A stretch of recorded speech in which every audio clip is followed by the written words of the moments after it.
Bonjour à tous, très heureux de vous retrouver aujourd'hui pour une nouvelle dégustation avec un cigare qui nous vient du Costa Rica. Il s'agit du El Septimo's Diamond Collection Double Shot White Diamond, un titre à rallonge, vous en conviendrez. Pour ce cigare de 9 cm et demi, un ring assez important puisqu'il est de 68 et vous le voyez, cette bague d'une couleur assez originale, à dominante blanche mais également avec des couleurs violettes que l'on voit assez rarement et ce 7 donc au milieu pour El Septimo qui veut dire le septième. Ce cigare est en cave depuis mai 2021. Il avait été acheté 37 francs. Et oui, c'est une marque qui se fait payer pour la plupart de ses cigares. Et vous le voyez, une couleur, je dirais, Colorado Maduro, avec la petite particularité à savoir que le pied est fermé. Vous le voyez, ce qui va nécessiter un allumage au briquet, je pense. Et la particularité, autre particularité de ce cigare, eh bien, c'est que la composition demeure secrète. Donc il s'agit d'un cigare qui vient du Costa Rica, mais on n'en saura pas plus ni sur la cape, la sous-cape ou la tripe, puisque tout demeure secret. On sait simplement que ce sont des tabacs vieillis pour le coup au moins 5 ans. D'ailleurs, c'est précisé sur la bague que je vais essayer de vous montrer. Voilà. On se retrouve donc avec ce cigare impressionnant, non pas par sa longueur, mais par son ring, comme je vous le disais, 68. Donc, quand on parle de petit joufflu, celui-ci rentre complètement dans cette catégorie, vraiment. Et on verra ce que ça donne avec le coupe-cigare. Et je vous remonte donc ce pied fermé. Alors, ce que l'on peut dire déjà au niveau du toucher, c'est que l'on est en présence d'une cape légèrement granuleuse, pas complètement souple, par contre très très bien posée. Et toujours au niveau du toucher, alors on a un cigare vraiment extrêmement ferme, tout du long, assez homogène. Par contre, celle-là nous permet également de toucher la bague qui, pour ma part, je trouve, fait un petit peu bon marché au niveau du papier. Ouais, ça, je ne sais pas comment le décrire, un espèce de papier très fin. On a l'impression qu'il est légèrement plastifié. Enfin, on n'a pas l'impression d'être en présence d'un papier de qualité. Ça fait un peu bon marché, effectivement. On va passer au pied pour essayer de sentir, mais à mon avis, je pense qu'on va absolument rien sentir parce que ben on aura que l'odeur que la cape évidemment.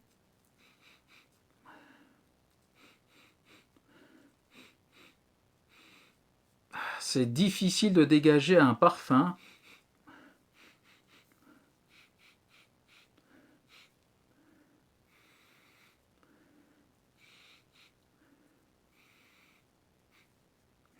Un léger boisé, mais pas beaucoup plus. Donc on va sans plus tarder couper notre cigare comme on peut. Je vous rappelle avec ce ring de 68, alors ça passe juste, mais ça va quand même pouvoir faire le travail. Et voilà. Alors on découvre finalement l'intérieur du cigare par la tête puisque le pied est fermé.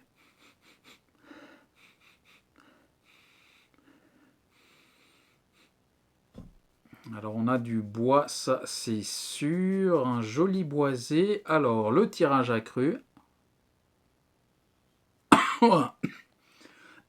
Excusez-moi, alors j'ai un petite miette de tabac qui est parvenue dans la bouche en tirant accru et je me suis fait surprendre par le tirage alors très aéré. Oh là là, ouais. Alors il y a de l'air qui passe. Ça va nous changer de la dégustation précédente avec notre fameux Cazadores qui était bouché. Et en bouche,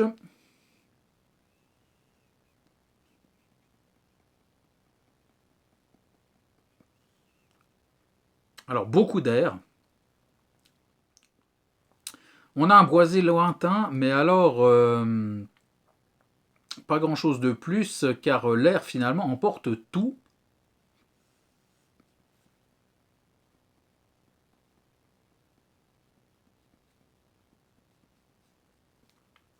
Il y a tellement d'air que on a un petit boisé qui arrive en bouche, mais sans plus. Un peu mystérieux pour l'instant ce cigare, je dois dire. Et alors aujourd'hui, on va l'allumer au briquet, car comme le pied est fermé, et en plus la cape, semble-t-il, a une relative épaisseur, donc on ne va pas s'embêter et y aller au briquet, la flamme douce. On va prendre son temps.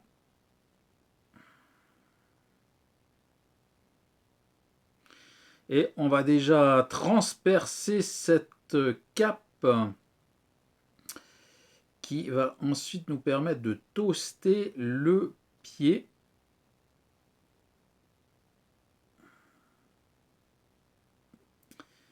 Et c'est seulement à la Limoges qu'on va vraiment découvrir ce cigare, car pour l'instant, ça reste assez mystérieux. On a un tirage accru tellement aéré qu'on a peu de saveur en bouche, et puis les parfums au pied, évidemment avec la cape qui referme le cigare, on n'a absolument rien, et la cape n'a pas d'odeur vraiment particulièrement typée.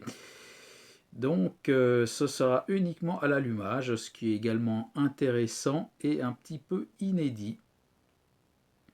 Alors je suis curieux de voir ce que va donner ce El Septimo également, car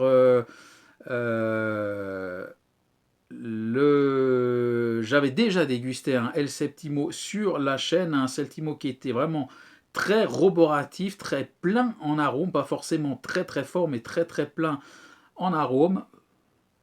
Et on verra si celui-ci est du même acabit.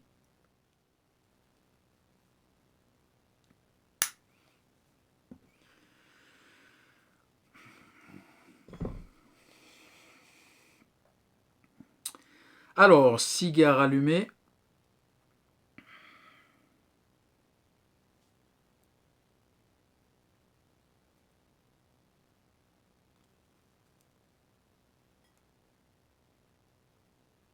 Alors, beaucoup d'air, beaucoup de fumée aussi, vous le voyez.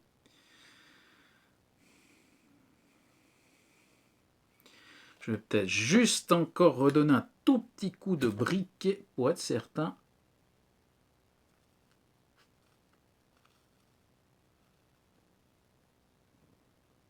Qu'il soit pleinement allumé. Le diamètre de ce cigare est tellement important que j'avais un petit doute et j'en ai mis un peu partout. Alors, je vais faire le ménage, excusez-moi. Ménage un petit peu impromptu. Je pense que c'est la cape qui a provoqué des cendres qui ont un petit peu volé. Alors, j'ai déjà un joli poivre en bouche là.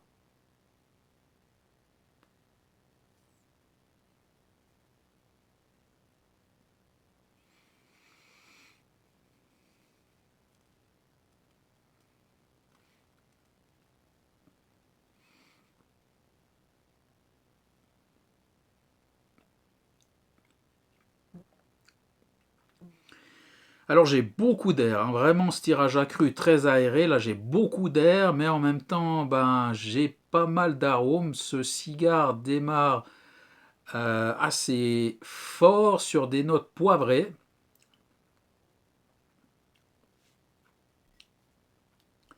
Et terreuses.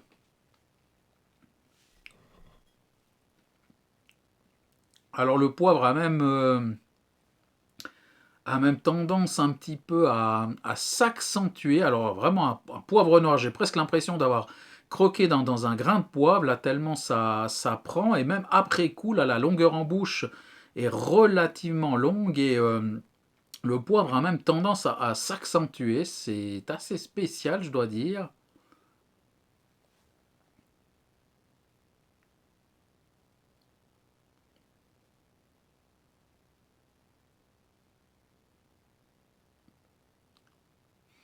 Alors je le précise tout de suite, comme je l'ai dit tout à l'heure, donc il y a déjà eu un El Septimo présenté sur la chaîne, donc je ne reviendrai pas sur l'historique de ces cigares, qui d'ailleurs contiennent une petite partie un petit peu floue, hein, volontairement, puisque comme je vous l'ai dit, la composition des cigares demeure secret, entre autres, hein, donc ça reste une marque qui entretient un petit peu le mystère, je dirais.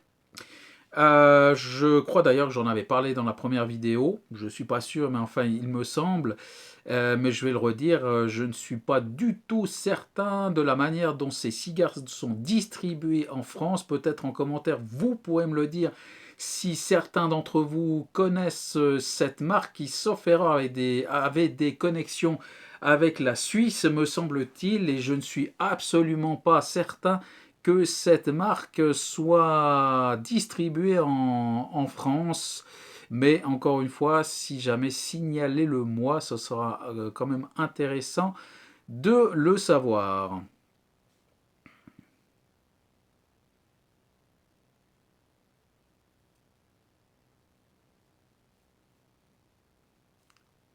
Alors vous le voyez, un joli volume de fumée. Puis alors, comme je l'ai dit tout à l'heure, on est vraiment à l'opposé extrême de la dégustation précédente avec notre Casadores de chez Romeo et Rolietta qui malheureusement était bouché. Là, on est vraiment de l'autre côté du spectre, je dirais, puisqu'il y a vraiment beaucoup, beaucoup d'air. Et je dirais là aussi, comme un cigare bouché, finalement, attention, danger, parce que il ne faut pas laisser se faire piéger par ce genre de cigare. Trop aéré, on aurait tendance à très facilement tirer dessus. Et s'il est puissant, alors attention. Il pourrait y avoir tout d'un coup une montée en puissance que l'on n'a pas vu venir et qui pourrait provoquer quelques dérangements, voire quelques nausées si on n'y prête pas attention. Donc on va, comme d'habitude, prendre son temps malgré ce tirage aéré. Et je vous propose de vous retrouver dans quelques instants, certainement à la fin du premier tiers. Je vais quand même subdiviser ce cigare en 3 tiers, même s'il fait 9 cm et demi, ça reste voilà, une petite longueur. Je le subdivise en 3, surtout en raison de son ring de 68 qui en fait quand même un cigare à proprement parler, hein. Il a la longueur d'un cigarillo, mais alors le ring, il n'en est absolument rien. Et donc je vais quand même maintenir une subdivision en 3. Et donc je vous propose de vous retrouver dans quelques instants. J'arrive tout doucement à la fin du premier tiers. Et voilà, je vous reprends là parce que je vais décoller la bague incessamment sous peu puisque nous arrivons au niveau de la bague et quasiment à la fin du premier tiers. Alors sans plus attendre, je décolle la bague car on est vraiment vraiment au bord. Je la décolle alors sans problème. Voilà.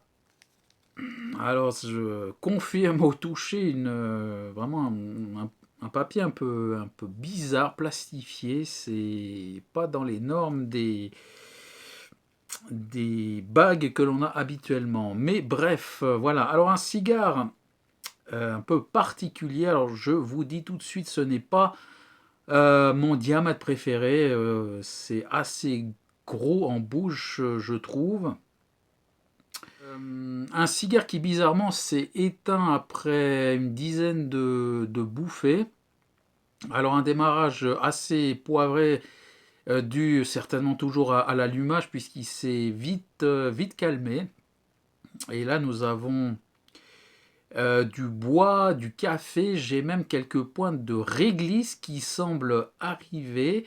Ce cigare, ce El Septimo, confirme la dégustation du premier, à savoir que les arômes en bouche sont vraiment très très riches. Par contre, bizarrement, ça s'estompe très vite. J'ai une longueur en bouche qui est assez pauvre, je dirais.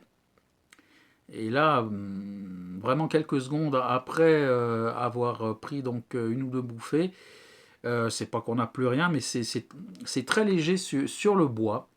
Alors le tirage c'est un petit peu resserré et puis, par contre, alors un petit défaut que je lui trouve, c'est qu'il chauffe très vite. Là, vous voyez, j'ai les doigts ici, donc au milieu du cigare, plus ou moins. Et même ici, même si j'ai les doigts au niveau du troisième tiers, on sent déjà la chaleur, un cigare qui semble chauffer assez vite. Un, un cigare, comme je l'ai dit, un peu spécial, je trouve. Mais au niveau aromatique, c'est c'est assez agréable malgré tout, mais par contre, comme je le disais, le tirage s'est resserré et il me semble que je dois tirer quand même relativement fréquemment, en tout cas laisser peu d'espace entre les différentes bouffées, car il fume très vite quand on prend une bouffée. Par contre, ça s'estompe très très vite, on a l'impression qu'il va s'éteindre à tout bout de champ.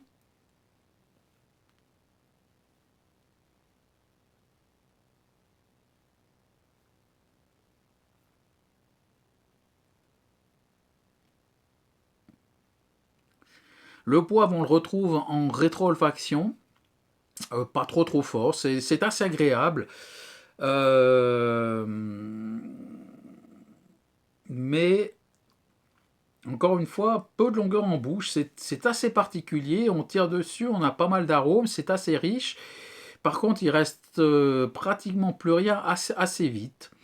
Je vous le remontre, la cendre est pas terrible, je dirais, grisâtre, noir. Alors j'ai dû le rallumer, il y a, vous le voyez, quelques petites parcelles de cap qui se brûlent pas forcément facilement. Je n'ai pas de décalage de combustion à proprement parler, mais enfin c'est assez irrégulier, c'est pas spécialement beau à voir, c'est assez curieux. Et pour preuve que le cigare chauffe, je viens de le voir, on le voit sur l'intérieur de la bague, vous voyez ça a même légèrement brûlé, voilà, on voit quelques traces brunâtres, comme si ça avait un petit peu brûlé alors qu'on n'est pas au milieu du cigare.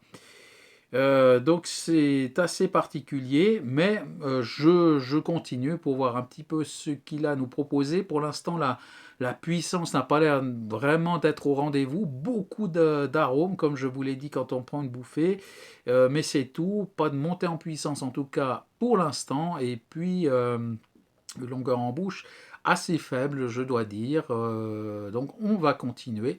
Je vous retrouve plus tard, sûrement à la fin du deuxième tiers, pour voir un petit peu où on en est de ce cigare. Je vous retrouve à la fin du deuxième tiers et regardez-moi ce chantier.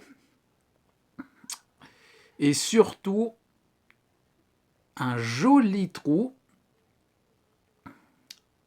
On a l'impression que ça a pratiquement fait... On a pratiquement, pardon, l'impression que ça a été fait exprès. En tout cas, un défaut de fabrication assez flagrant.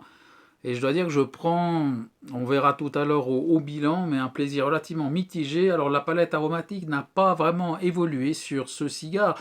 Ça reste agréable. Heureusement, ça sauve un peu le cigare. On est toujours sur des notes de café, un café filtre, un café un peu léger. Oui, un café léger, café filtre, avec un boisé assez léger, toujours une petite note, un petit peu de réglisse, semblerait-il, avec une longueur en bouche qui n'est toujours pas extrêmement longue, toujours assez faible. Et puis, cette cendre, alors, c'est une cendre extrêmement friable, qui part un petit peu en confetti, en chou-fleur, hein, je vous le remonte, mais voilà voilà ce que ça donne. C'est pas terrible. Je reviendrai après sur le bilan, car il y aura sûrement des choses à dire. Donc, et puis voilà, des décalages de combustion qui se sont, vous le voyez là, manifestés également. Et donc voilà ce qu'on pouvait dire un petit peu à la fin de ce deuxième tiers, c'est-à-dire pas grand-chose malheureusement sur ce cigare. Alors je vous propose de vous retrouver dans quelques instants pour la fin du cigare et on fera un bilan de ce El Septimo. J'arrive tout doucement à la fin de ce cigare et je vous remontre à nouveau le joli trou qu'il y a. J'ai même l'impression qu'il y en a un deuxième. Alors, au niveau de ce dernier tiers, il y a une montée en puissance, montée aussi un petit peu nicotinique. La palette aromatique s'est un petit peu renforcée, mais on est toujours sur les mêmes registres, c'est-à-dire bois, café. Toujours cette note un petit peu de, de réglisse qui est là. Vous voyez un bon volume de fumée, une fumée d'ailleurs qui sur la fin s'est alourdie, on la voit un petit peu flotter là comme ça dans la pièce. Et on va passer au bilan de ce cigare, alors que j'ai pas aimé, vraiment une déception. Et franchement, au niveau rapport qualité-prix, pour moi, ce n'est pas un bon cigare. 37 francs, je vous le rappelle, pour ce cigare El Septimo, qui se veut une marque un petit peu à part, qui joue un petit peu sur un côté mystère, des cigares dont il ne faudrait pas passer à côté, hein. Ça, c'est un petit peu la publicité qu'on peut trouver sous-jacente à propos de ces cigares, mais franchement, je ne l'ai pas apprécié. Alors, autant, bon, déjà, le ring, ça, vous me direz, il y a des cigares de cette marque plus fins, mais un ring de 68, ça ne me correspond pas du tout. C'est un petit peu grossier, à l'image de ce cigare, j'ai envie de dire, en tout cas au niveau de sa construction, donc il s'est éteint après une dizaine de bouffées, j'ai dû le rallumer, il y a eu des décalages de combustion, ce fameux trou dans la tripe que l'on voit, donc des défauts de construction je trouve assez flagrants et qui m'ont pas donné vraiment beaucoup de plaisir à fumer, une palette aromatique qui n'a pas évolué, qui se renforce sur le dernier tiers, mais enfin pas vraiment grand chose d'exceptionnel sur ce cigare qui, alors vraiment pour moi, est une déception.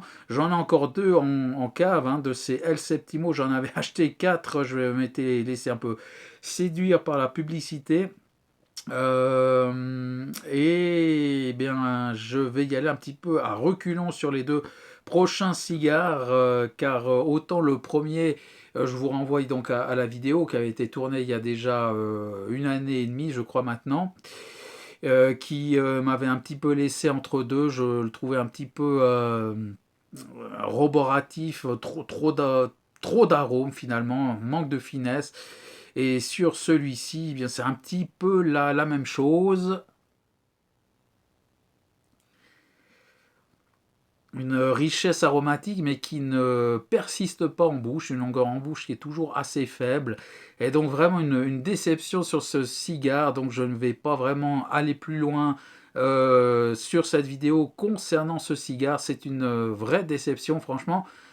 Pour l'instant en tout cas, deux cigares testés et je ne suis vraiment pas séduit par cette marque qui se veut encore une fois un petit peu à part, mais on se demande vraiment pourquoi? Mais enfin, voilà, je ne sais pas si le vieillissement de 2 années et demie pratiquement ont influé là-dessus. Normalement, ça bonifie les cigares, mais là, en l'occurrence, je crois qu'il y a vraiment à la base des défauts qui sont vraiment trop flagrants sur lesquels je ne reviendrai pas. Et donc je vais stopper cette vidéo ici sur cette déception vraiment. Et donc écoutez, je vous souhaite pour la suite des bonnes dégustations de cigares, meilleures que celui-ci. Et puis j'espère que la série va s'arrêter quand même assez vite après un cigare cubain bouché et ce cigare du Costa Rica avec une composition qui est volontairement pas divulguée, mais qui vraiment ne vaut pas spécialement le détour, je trouve. Donc sur ce, eh bien, je vous donne rendez-vous pour une prochaine vidéo qui, encore une fois, je l'espère, sera quand même d'une meilleure facture que celui-ci. Et je vous dis à bientôt!